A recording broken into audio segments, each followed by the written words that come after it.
আজি ভয়ানক ৰূপ ল'ব পাৰে কাল ঘূৰ্ণীৰ ৰেমালে। আজি কি ৰূপ ল'ব বতৰে? হ'ব নেকি মুষলধাৰ বৰষুণ? ৰাজ্যৰ কোন কোন জিলাত বতৰ বিজ্ঞান বিভাগে জাৰি কৰিছে সতৰ্কবাণী। ঘূৰ্ণী বতাহ ৰিমলৰ প্ৰভাৱত ৰাজ্যৰ বিভিন্ন প্ৰান্তত সৃষ্টি হৈছে নানা দুৰ্যোগ।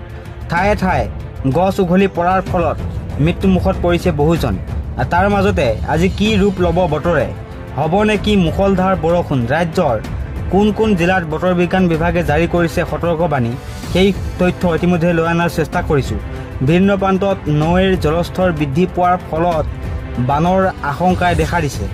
বিভিন্ন প্ৰান্তত দেখিবলৈ পোৱা গৈছে বানে বৰ্তমান সময়ছোৱাত সংহাৰী ৰূপ ধাৰণ কৰিছে।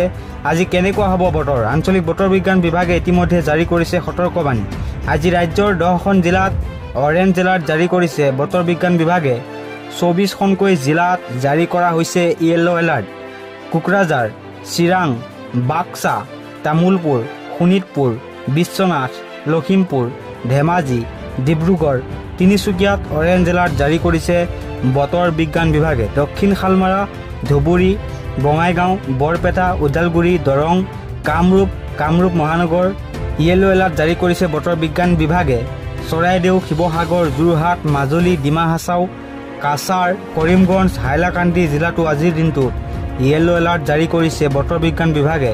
আজিৰ দিনটোত ঠায়ে ঠায়ে হ'ব পাৰে মুষলধাৰ বৰষুণৰ লগতে বিজুলী ঢেৰেকণি। তাৰ প্ৰতি লক্ষ্য ৰাখি গুৱাহাটীস্থিত যি বৰঝাৰস্থিত আঞ্চলিক বতৰ বিজ্ঞান বিভাগে সাৱধানতা অৱলম্বন কৰিবলৈ আহ্বান জনাইছে। ইতিমধ্যে কেইবাখন জিলাক য়েল্লো এলাৰ্ট জাৰি কৰিছে। তাৰ সমান্তৰালকৈ অৰেঞ্জ এলাৰ্ট জাৰি কৰিছে কেইবাখন জিলাত। এইকেইখন জিলাবাসী ৰাইজে আজি সতৰ্কতা অৱলম্বন কৰাটো নিতান্তই প্ৰয়োজন।